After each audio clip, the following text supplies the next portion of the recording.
If all that leadership is influence, then that's a shame. By simply saying leadership is influence, we do significant injustice to what leadership is all about. Leadership is influence, yes, but it is much more, far much more than influence. And I thought to speak on that in this edition of my Share newsletter. So this is edition 4. Share newsletter it is, the video version of of the 4th edition. And remember, share is about leading by sharing. Leading by sharing. So my name remains Olatunji Shobodu. I'm the curator. It's my newsletter. It's the way I contribute to helping you build your capacity to lead. And I do so from the perspective of truth. Truth as found in the Word of God. All right. So the focus today is leadership is influence. So what?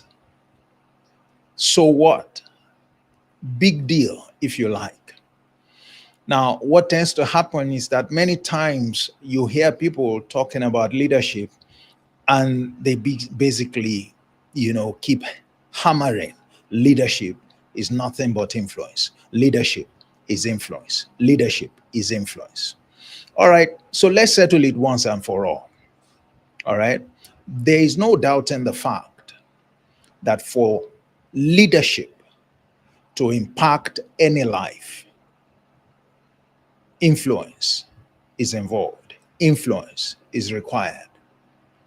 Every leader needs to gain influence with those who are following, without which he or she cannot affect their lives, without which he or she cannot deliver on their mandate, no matter how good your plans for your people are.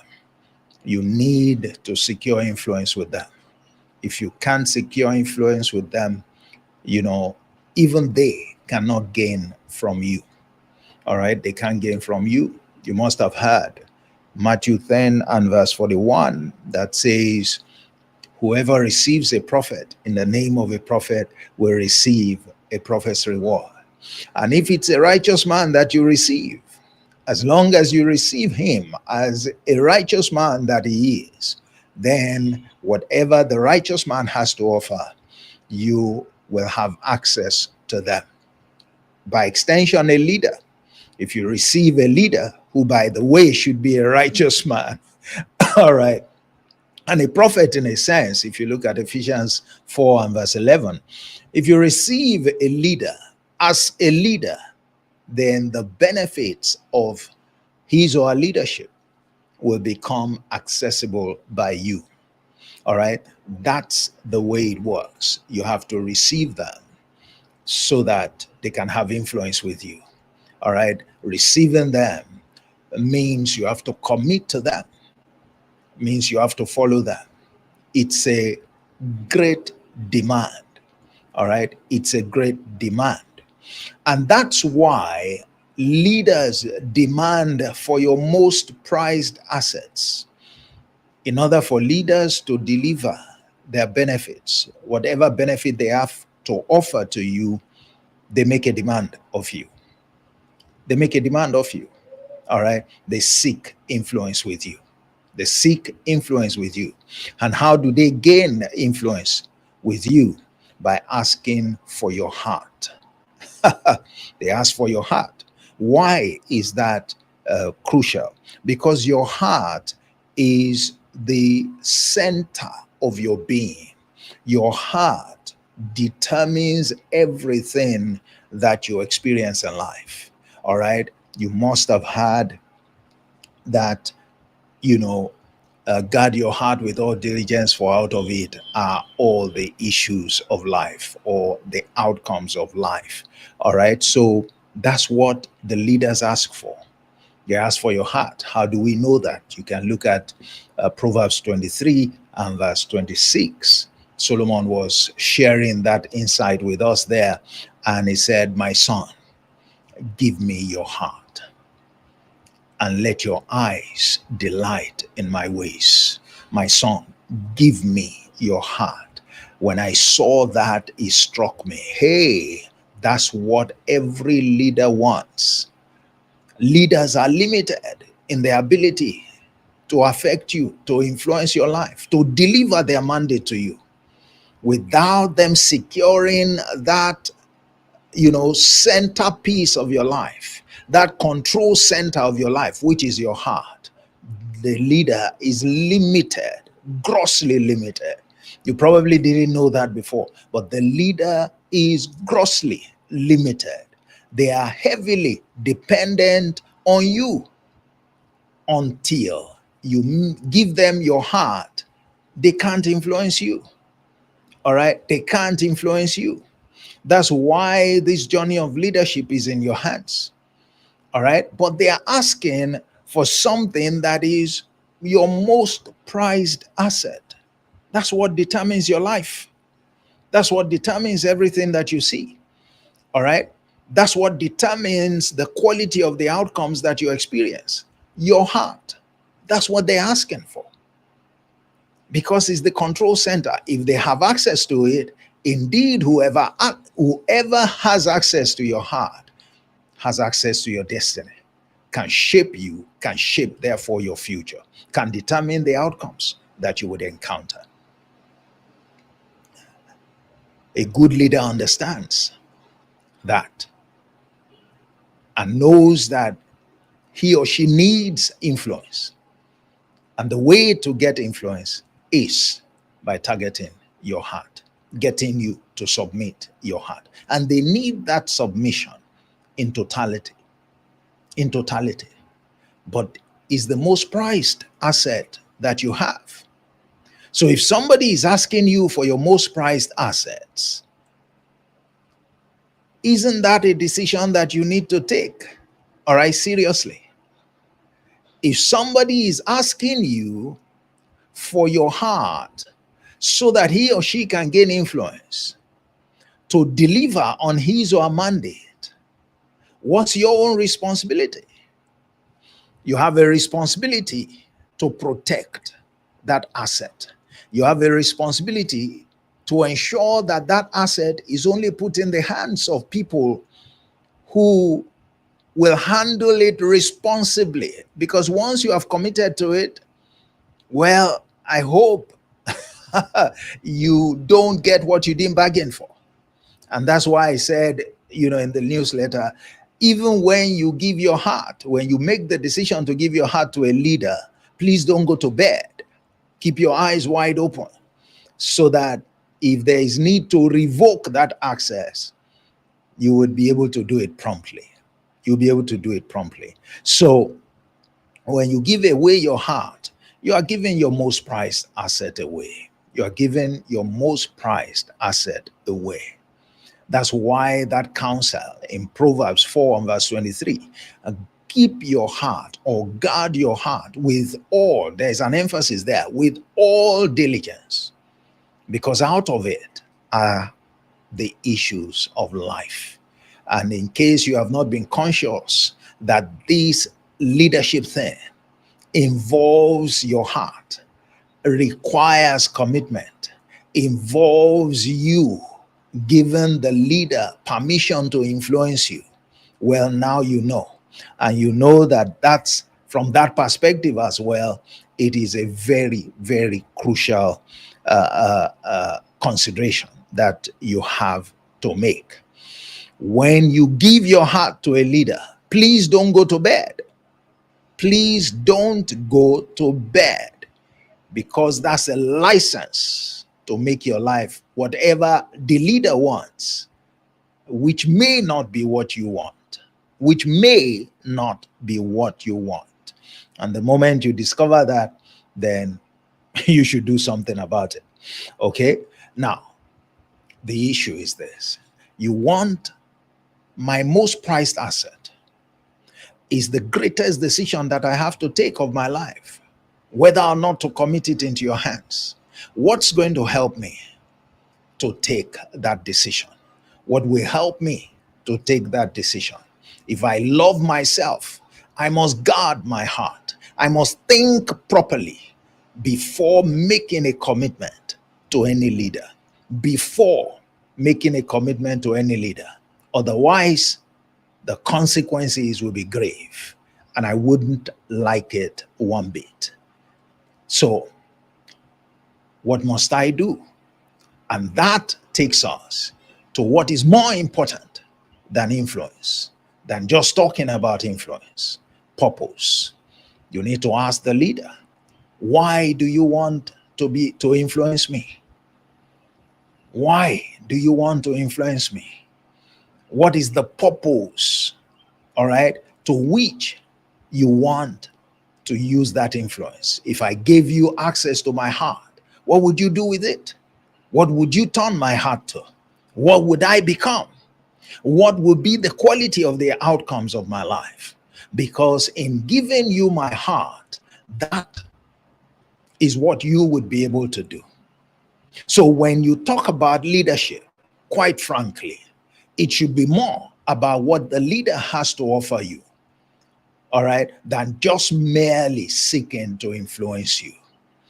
All right. And that is one of the ways that you can prevent abuse that comes from a leader. Because when the purpose of something is not known, they say abuse is inevitable. Abuse of your heart, abuse of that access to your heart is inevitable when you don't settle the issue of purpose, when you don't address the issue of purpose at the point that the leader is clamoring to have access. A leader can complain from now till whatever, all right, about you not submitting, about you not committed, and all of that. Well, it had better be that the leader has told you what's in this relationship for you, has told you where are you taking me, has told you what are you going to make of me, what is the purpose of this relationship, what is the purpose of this journey, where are we going, where are we going.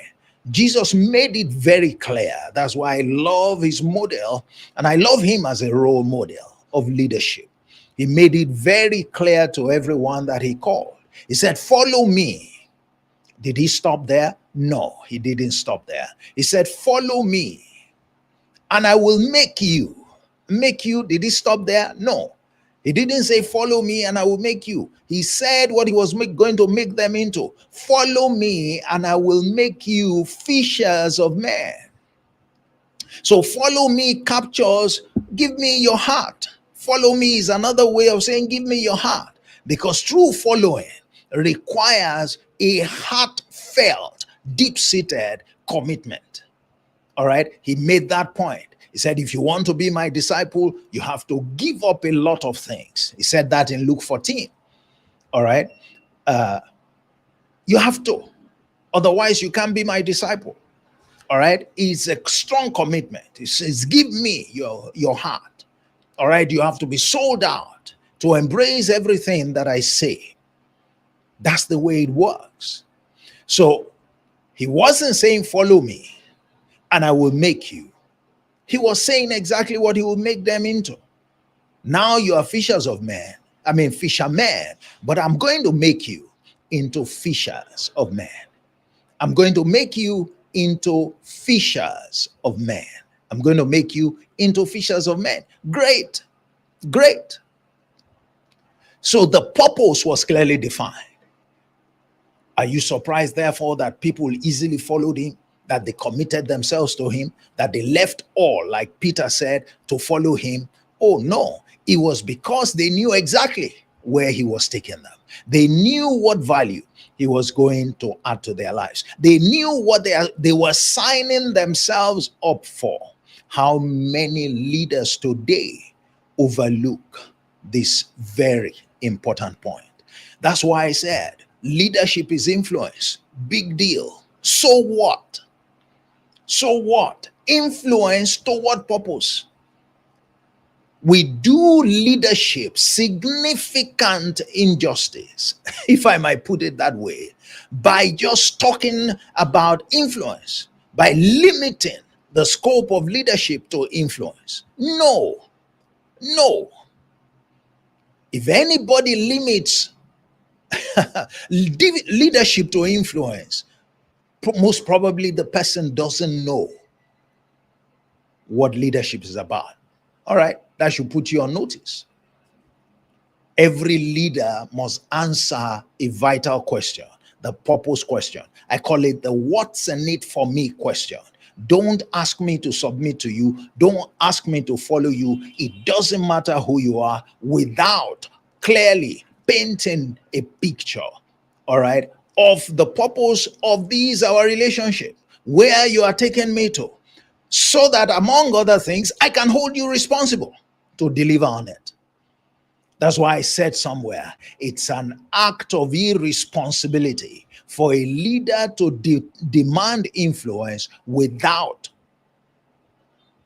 submitting himself or herself, or committing himself or herself to a clear, concise purpose, easy to understand purpose. Follow me and I will make you. That's not a complex thing for anyone to understand. It's not complex at all. All right. So everyone that he called, even though for the most part they were illiterate, they could even understand it. But today, your leader wants influence and is not willing to elaborate on the purpose, to commit themselves by stating clearly a purpose that you can hold them to. Well, no. I said it, let me read it out clearly.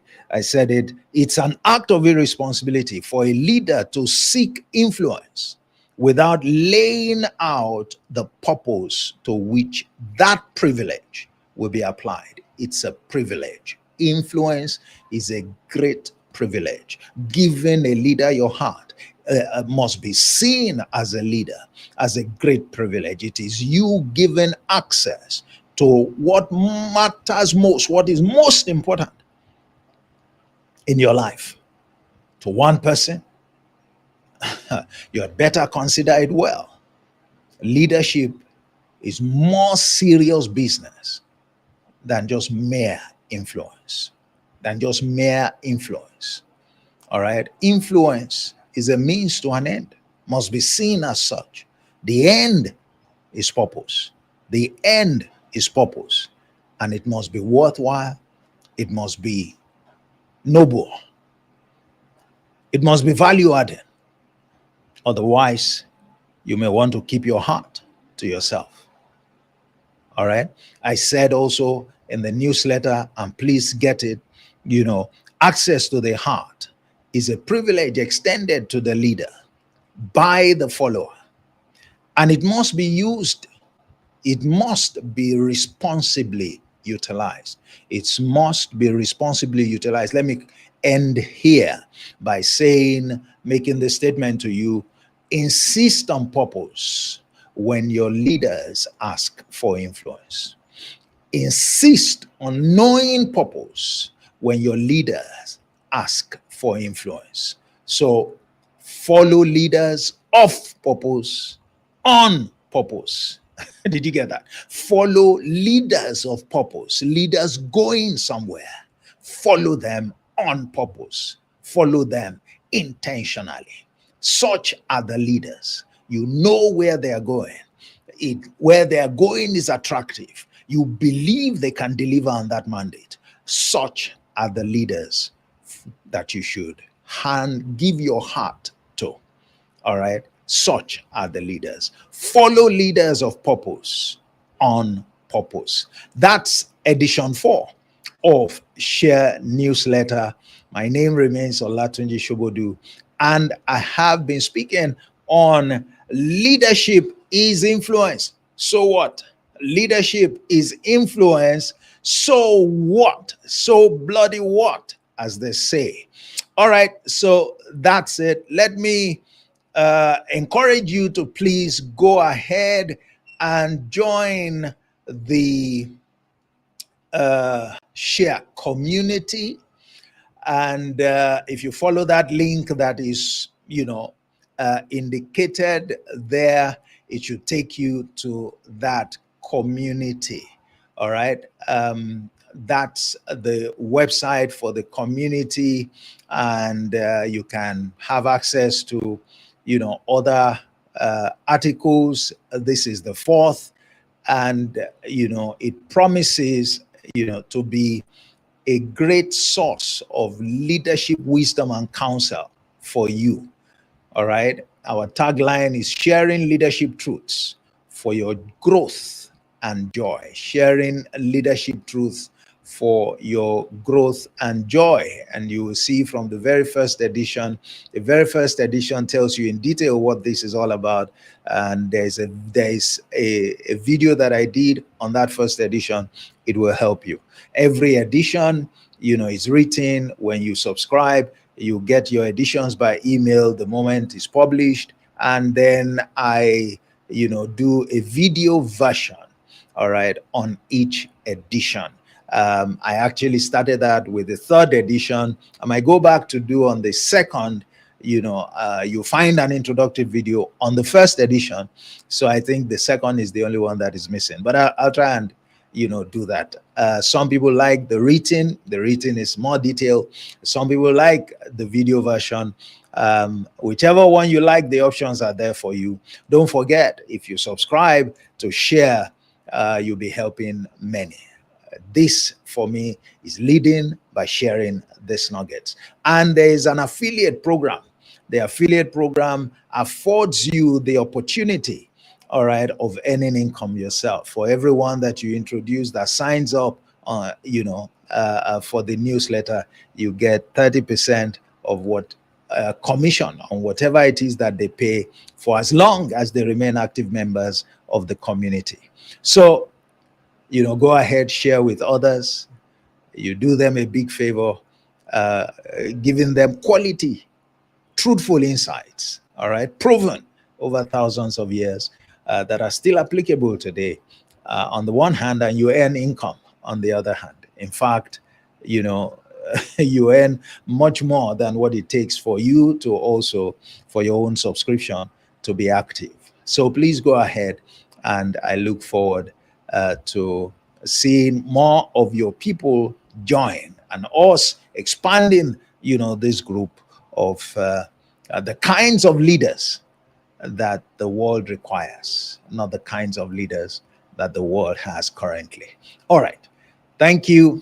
And please go ahead and help yourself. God bless you. So that's the edition for today. Thank you again for, watching, for joining me. I'll see you next edition. And it promises to be something very instructive and exciting as well. You wouldn't want to miss it. You wouldn't want to miss it. I remain Olatunji Shobodu, and this is Share Newsletter, your fourth edition. Your fourth edition. It comes to you twice a week, and very profound, very instructive insights to do leadership right. God bless you. Bye-bye.